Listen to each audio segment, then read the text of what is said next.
Good afternoon. I'm Bill Anderson. You're listening to Expat Radio, and I'm coming live from the Costa del Sol. Now, we've had a few technical problems this morning regarding my guest due to power cuts and some internet issues. This sometimes happens down here on the Costa del Sol when we have a little bit of rain and the power goes out and the internet starts to get a bit dodgy. My guest is Steve Lewis, who is a professional DJ and a high end events organizer. He's got some really interesting stories to tell us. But Steve was just filling us in on how his love for music and buying vinyl in his early years led to him getting involved in the whole DJ scene in London. And how trying to manage this along with a full time job as a computer programmer became just a little bit complicated. And sometimes during the weeks as well, doing large scale events in the evenings, which wasn't working well because I'd be getting back to my main job in the day, the following day, and it'd be very difficult because I'd only had 2 or 3 hours sleep. And trying to write programming code after 2 or 3 hours sleep is not the best thing in the world. so, so I was making mistakes, and it got to the point where I realized I couldn't continue to do both. So a decision had to be made. And I remember the date as if it were yesterday. It was Friday, the 26th of March, 1999. Right. I just a huge charity event at London's Natural History Museum. I got back home, I dived into bed. I had literally 2.5 hours sleep, and then I was up again and into my daytime job. Right. And I sat at the desk and I thought to myself, do you know, I cannot continue doing this. So at lunchtime, I popped out to the park, grabbed myself a sandwich and a drink, and I sat there thinking, well, what do I do now? I went back. Oh, you're frozen again, Steve. I think the internet connection is coming and going a little bit, but I'm sure you will be back with us very shortly. Okay. Yep, you're just coming back, Steve. It's coming and going a little bit. Yep, you're back now. Yep. Can you hear me? Yeah, I can hear you now. So you were just going for a sandwich. You went for a sandwich. I'd go for a sandwich, and I sat in the park having my sandwich at lunchtime, and I thought, I can't continue this. So after my sandwich, after lunch break, I went back and I sat at my computer, and that was when I typed out my resignation letter, and that was the day that the mobile music company, my London events company, was officially launched. Yeah, but we are going to talk more about the events and some of the stuff you've done, Steve, because you've done some amazing events in the UK. But can we just wind forward a little bit first, and talk about moving down here to Spain? You know, I understand why you fell in love with it after living and working in the sort of London environment and the pressure and everything. Coming down here where life feels so much more relaxed. Everybody thinks that we just sit down here by the pool with our gin and tonic and that's all we do. And that's not really a reality. But how did you find the move to Spain and getting yourself all set up and registered, and then, looking at setting up a business down here? How was that for you? It's gone again. Okay. Dave, I think we need to go to. Oh no, he's coming back. You're back again. You keep coming and going, Steve. So how was the whole process for you?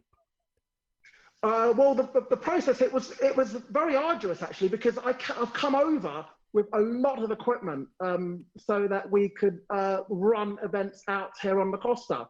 So for most people, when they make the move, they might come out with a lorry full of equipment and furniture and stuff like that. We came out with a double articulated lorry filled with equipment so that we could run events out here. The whole process was very stressful because simply the lorries could not get down the small roads in Mijas where we live. So the lorries had to park up on the main roads. they had to be then unloaded into smaller vans and then moved in transit one at a time to our property. So it took literally 2 days from the time that we arrived to literally just get all of the vehicles unloaded and all of the equipment onto the site of our home. Yeah, it is the case that in a lot of well, we call them urbanizations out here, but the estates where people live, some of the roads are really, you think they might have been designed for a donkey and cart, but not two going each way. They are pretty narrow, aren't they? And you live on the side of a hill as well, so it must have been quite a task getting all that stuff down to your house.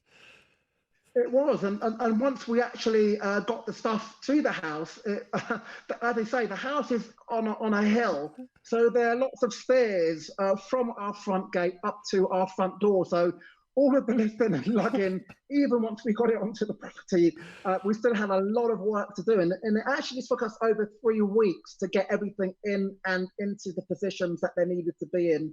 On the property. Right, yeah, yeah. And what about the sort of bureaucratic side, Steve, of getting yourself registered here and that? How did you find that process, the sort of settling in process in that sense? Well, it's bizarre because I did all the research, so I knew exactly what needed to be done, but actually physically getting it done is a different ballgame altogether. Obviously, we got a really, really good Historia. And they were fantastic with outlining all of the things that we needed to do. But as with everything else, it just took a lot of time. I also 4 vehicles out with me as well. And it was only once I got to Spain that I realized, despite all of my research, I realized that you cannot put UK right-hand drive vehicles onto Spanish plates. Simply because there is a very definite blind spot with the steering wheel being on the other side. So I had to sell the vans, which I was intending to use for the business, straight away because I couldn't get them onto Spanish plates. And then it took another 6 months to get the cars onto Spanish plates. But again, it was difficult because just trying to get them through the ITVs, being UK right-hand drive cars, was difficult. We had to get the headlights realigned, which was okay for one of my vehicles, but for another one of my vehicles, I actually had to send the headlight units literally up to Murcia to a specialist car dealer to get them changed. And these are all things which, when you're trying to settle in and trying to deal with all of the legal requirements that you have to deal with, they just add to the stress. But we kind of expected that, to be honest. We didn't think it was going to be plain sailing. We'd spoken to a lot of people who'd made the same journey that we'd made, so we were kind of expecting it. But it's still quite traumatic when you're actually going through it. Yeah, I mean, it's fine for people to say to you, oh, you need to get an appointment here and you need to take these papers, but actually getting the appointments is not always that easy, is it? And then finding out whether you've got all the papers with you or not is another story, isn't it? Yes, it's very, very bureaucratic. I have to say that, again, before we came out to Spain, I'd literally stocked up. I have a library of books on living in Spain and all of the requirements and things to expect and what to do and what not to do. But again, it's one thing reading the books and having that knowledge in your head. It's a totally different thing when you're actually on the ground and you have to physically get things done. But a year in, it's been worth it. It's nearly been 2 years now. It's still very much worth it, and it's probably the best thing I've ever done. Yeah. So, Steve, what about the process of setting up a business here? How has that been so far? Has it been a lot of work? Has it been difficult? Yes, I mean, it proved to be much harder than it would otherwise have been, simply because of that word, the C word, COVID. Yeah. We moved out here in the middle of the pandemic. We came in July 2020. And at this point in time in the UK was in lockdown. And I believe at this point in time also Spain was in lockdown. Yeah. So the idea was to set up a sister business to the business that I have in London out here called Costa del Sol Music. But it became very apparent very quickly that I wasn't going to be able to have the meetings with the people that I needed to meet in order to get the business set up and running. And even if I had the opportunity to meet those people, everything that we do is about social gatherings and meeting up with people and interaction. And that just wasn't going to happen during COVID. So essentially, we've done all of the preliminary work we need to do in order to get the business ready for now, hopefully, the restrictions beginning to come down. Yeah. And it's only now in 2022 that hopefully we will be able to get out there and do what we do best. Yeah, it is a difficult one, Steve, isn't it? Because, once your business is technically up and running, and if that had happened before now, it starts to get very complicated because you start to get involved in costs for having a business running, but you can't actually do any business because of the restrictions on, as you say, people getting together and parties and events. Yes, I mean that's been the experience entirely, and it was doubly frustrating because not only was that the case here on the Costa, but it was also the case in the UK. Right. So it was basically going into a holding movement where we were sitting basically in limbo, not being able to kind of do anything that involved those social interactions. And it was deeply frustrating, but understandable. Obviously, we weren't going to put ourselves into a position where we were going to flout the law and try and get out and do things that we shouldn't be doing. So it was just a case, literally, of trying to do what we can and sitting tight until things got relaxed. And hopefully, 2022, this will be the year that has happened and will happen, and we can move forward. Yeah, I think that's the feeling now, isn't it? There's a feeling that things are beginning to move down here again, and I see people organising events. Most of the restrictions have been lifted, so let's hope we're going to see some movement, especially coming up towards Easter and coming up towards the summer.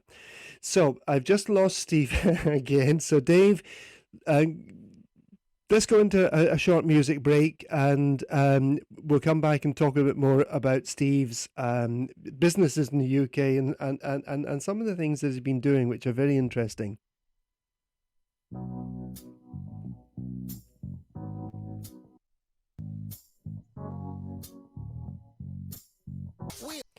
Welcome back. I'm Bill Anderson. I'm coming live from the Costa del Sol with my guest today, Steve Lewis.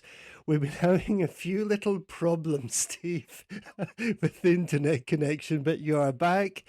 And Steve, you are a professional DJ, and I've seen you in action, and you're an entertainer. But you also describe yourself as a high-end events organizer, and I know that your business in the UK is very much high-end events, isn't it? Oh, very much so. Yeah, I mean, it's happened organically. I didn't plan it to happen that way, but what started to happen is once I started the mobile music company, I was getting loads of inquiries from loads of high-end events agencies and venues and individuals asking if I could supply the music for their events. And obviously, it was a fantastic opportunity for me. If I look back now at some of the events that I've done, I might find it hard to believe that I've done some of those events that I've done. Sure. I mean, for example, I've done things like I did Her Majesty the Queen, the Queen. Yes.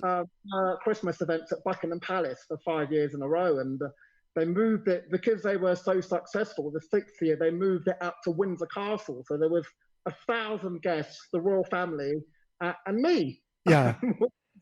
Which was great fun, but how many people can say that they've done work for the Queen doing entertainment over such a long period of time? It's been absolutely fascinating. There's been other things such as I did Elton John's both his 48th and his 50th birthday parties, right. and they were fun, I have to say. I've done things like I did Pierce Brosnan's wedding out in Ashford Castle. I've Right. been flown to Los Angeles, to Hollywood, to do the after party for the Oscars. So yes, I've done quite a few high-end events, and looking back, if you told me 23 years ago that that is what I would have done in the career that I've had, I would have laughed at you. But Sure. it's all actually happened, and it's been amazing. It's been a real roller coaster ride. Come on, Steve.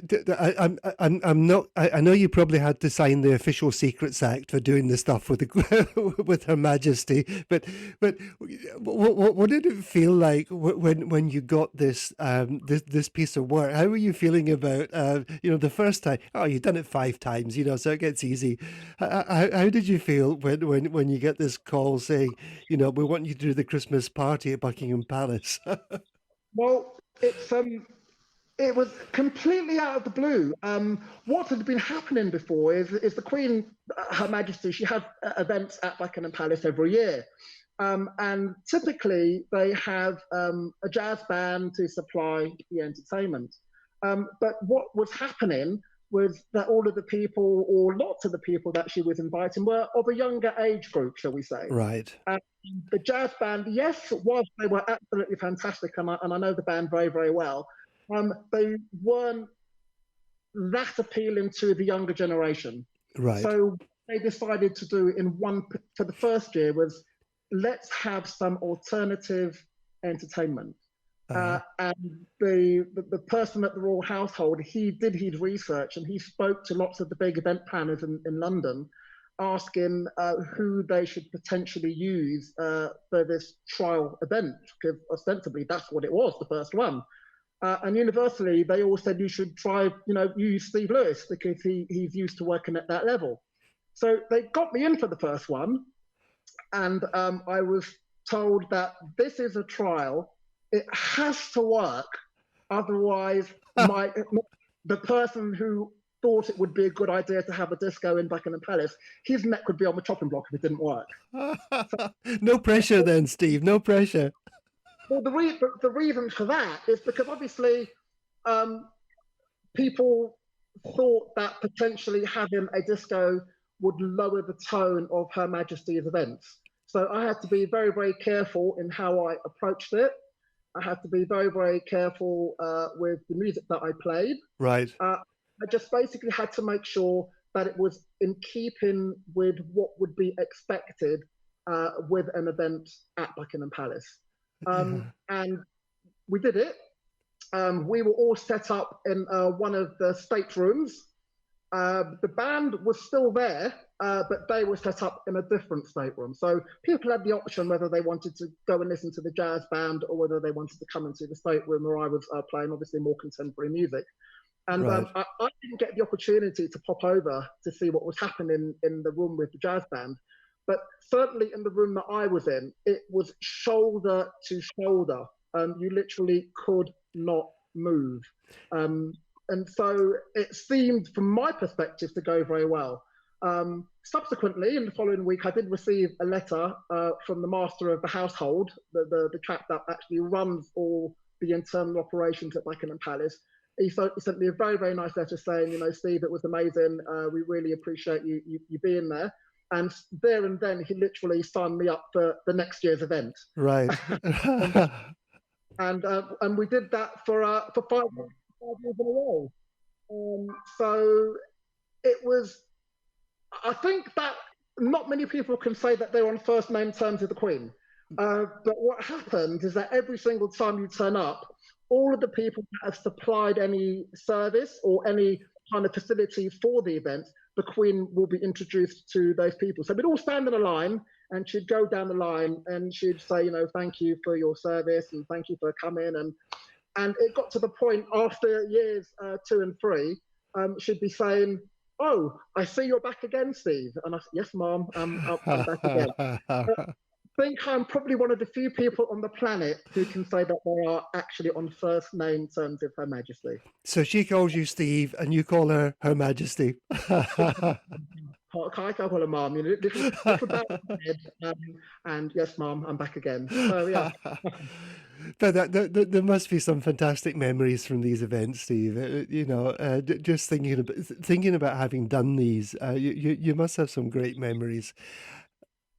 Yes, I do. I mean, it's amazing because the problem, though, is that you can't always share the best memories because, as you can probably understand, before you can do any of these events, you have to sign a series of confidentiality agreements. You Right, have to agree not to talk about it. You have to agree not to, heaven forbid, send any information to the press or any kind of media outlet. right. So if I can kind of talk about it, but only up to a point. Yeah. Um, and I honestly, I could tell you some stories.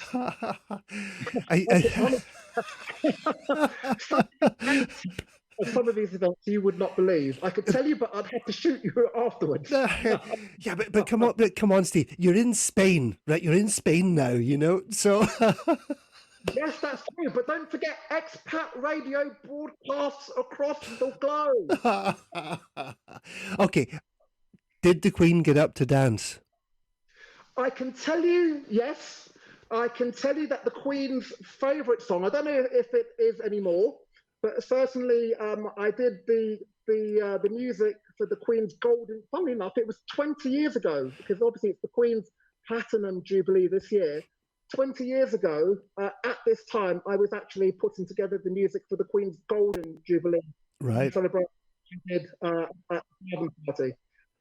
At the time, I do send out a playlist form to all of my clients so that I have a good idea of what it is that they are expecting from me. yeah, And Her Majesty, or whether it was Her Majesty personally or somebody from the household, they only had one song on the request list, and that was Andy Williams. You're just too good to be true. Can't really. take it off of you. And she did actually get up and dance to it. So Ah. obviously you can't take pictures. No, no, no.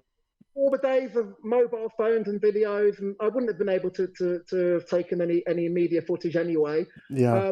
Yes, she actually got up and danced to it. So So yeah. did she have some good moves? Yeah. Oh, I tell you what. I mean, the Queen. You see her on TV and you see her at all of these official engagements, but you obviously you see the public facade, Sure. Majesty. But she is an absolutely lovely, lovely, lovely person. I mean, just as a human being, as an individual, she Yeah. is a lovely, lovely person.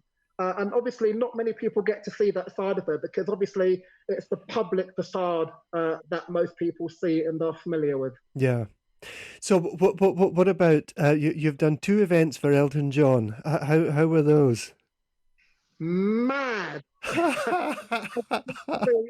You know what Elton John is. He's not exactly a wallflower, is he? No. One of the 50th birthday party. That was I don't know if you know that Hammersmith Palais, which used to be a big nightclub and venue in London. It's not there anymore, but he chose that venue for his party. And it was essentially a fancy dress 50th birthday party. And he was so flamboyant. The outfit, he couldn't get into a car. He couldn't turn up because he had this, the wigs that they used to wear in the 18th century. These very high. They're about 2 feet tall. Yeah.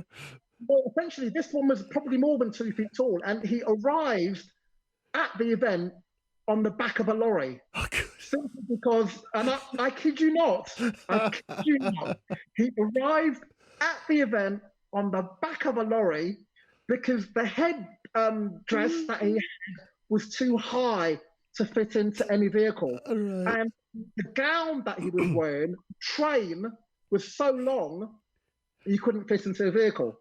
So he arrived on the back of a trailer, as you do for your 50th birthday As one party. does, you haven't we all, What I'm saying is I've actually got pictures of that because obviously I couldn't take any photos of that because again I was bound by confidentiality agreements. But the pictures were released in OK and Hello magazine. Right. They had the right. So what happens is that the publishers of the magazines, they send me the magazines after the event, so at least I've got some sort of photo record of the event, and I've still got those episodes. So so what I'll do is the next time we meet up, Bill, I'll take you through the portfolio and I'll show you the pictures from the party. I would love it. Yeah. But during those parties, you have to be very, very careful, because obviously I would say that maybe 80 to 90% of the people at the events, they're A-list celebrities, and lots of them are in the music world and in the music business. Sure. It's a bit of a faux pas to play the songs from guests at the event. You have to be really careful not to play any of the songs from the. So, you know, I'm not saying Madonna was there, but if Madonna was there, for example, it would be a huge faux pas for me to play any Madonna tracks at that event. Right. It's just not the done thing. So essentially, I had to wander around the event before I started, just basically sort of seeing who was there. I wasn't given a list of the people that were invited, so I was essentially working blindly on the event. So I quickly, did a quick tour around. I had my little pen and pad, and I was scribbling down all the people that were there. And so when I got behind the decks, I thought, no, can't play that, can't play that, can't play that, can't play that. Hilarious. No, can I play it? No. So what did you do? Just play tracks by people that you knew were dead?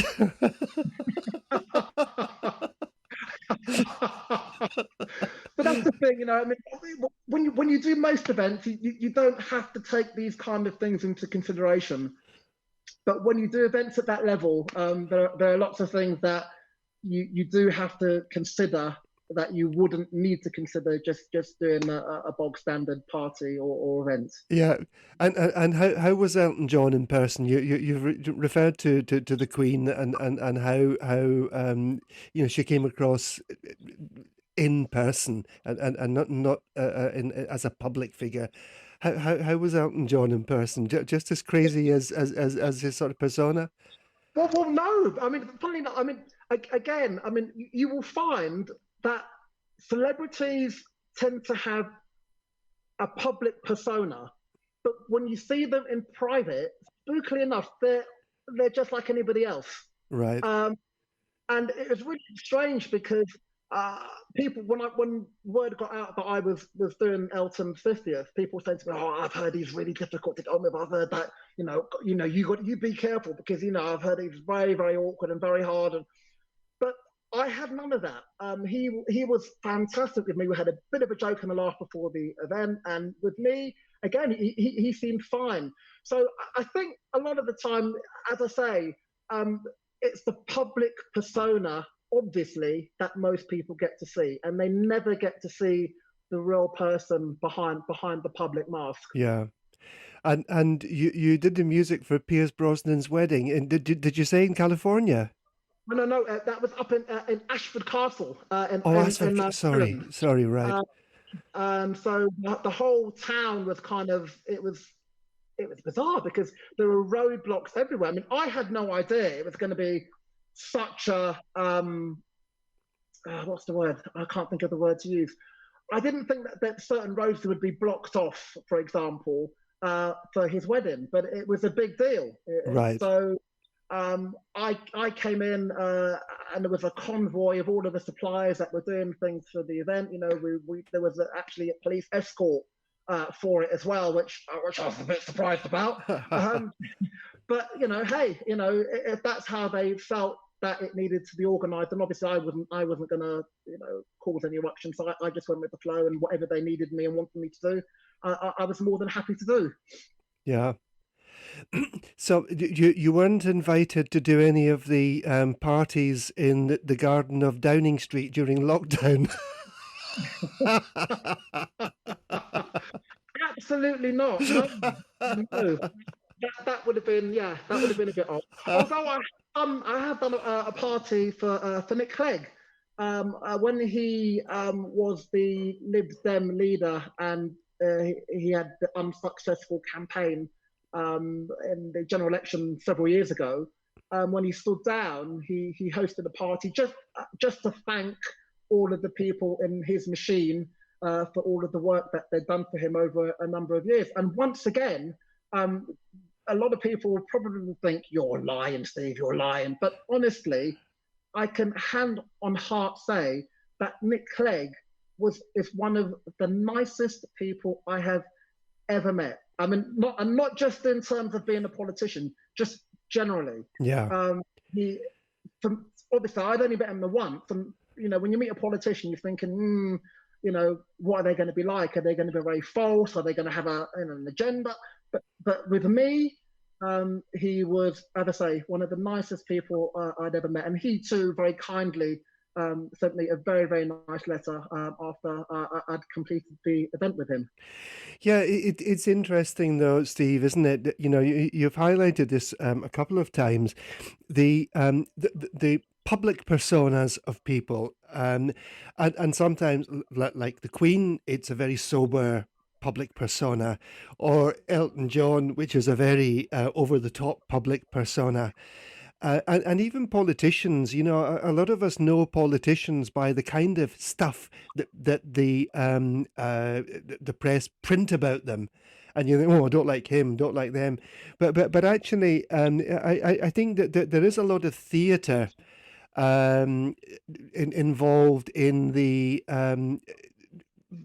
public display that well known, whether the celebrities or politicians or whatever. That might not really reflect who they are under the surface. Oh, definitely. I mean, I can agree with that 100%. I mean, loads of gigs with all sorts of people, just and you'd expect to be very, very different to who they actually are when you meet them, not in front of the cameras and not on stage. And it's quite an eye-opener because it makes you realize, despite the fame and despite the fortune, most celebrities behind that persona, they are just normal people. Yeah. So what are your plans for down here now, Steve? That things seem to be easing off a bit, and the possibilities are opening up a bit. What are your plans down here on the Costa del Sol? What I'm planning on doing is, obviously, I still have my events company running in London. And as I said, I've spent the last 2 years just building up Costa del Sol music out here on the Costa. I'm going to be getting out and about over the next sort of 2 to 3 months before the season starts. And I'm going to be hopefully meeting some of the movers and shakers out here on the Costa. Sure. Just telling them what I do, seeing if they're interested. And seeing where there are synergies with various venues or agencies, and just trying to work with people as much as I can. I haven't come out here to retire. I have come out here to work. I just relish the opportunity to work, but in this fantastic environment that is the Costa del Sol. Yeah. And there are sort of seasons here. Some points of the year are fairly quiet, but we're coming up towards Easter, which is usually a very lively time. And people are coming out here on holiday, and then obviously let's hope that for the summer, you're going to get some opportunities there as well.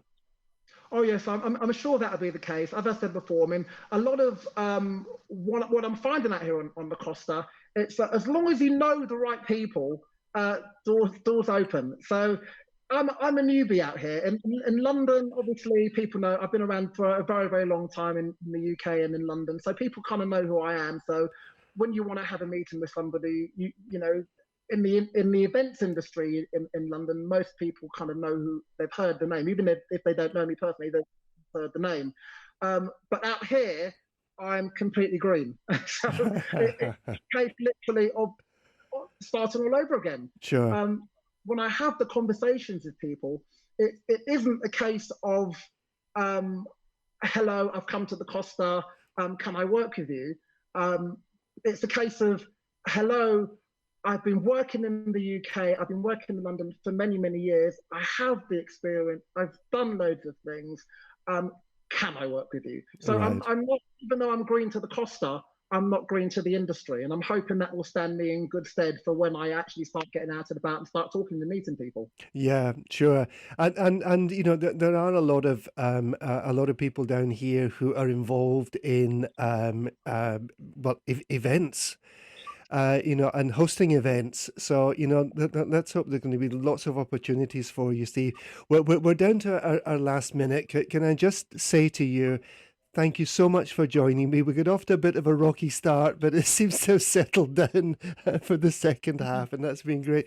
Steve, I really enjoyed talking to you, and really want to wish you all the very, very best for getting the Costa del Sol music events business up and running.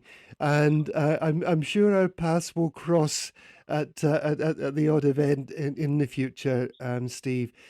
Thank you so much. All the very best.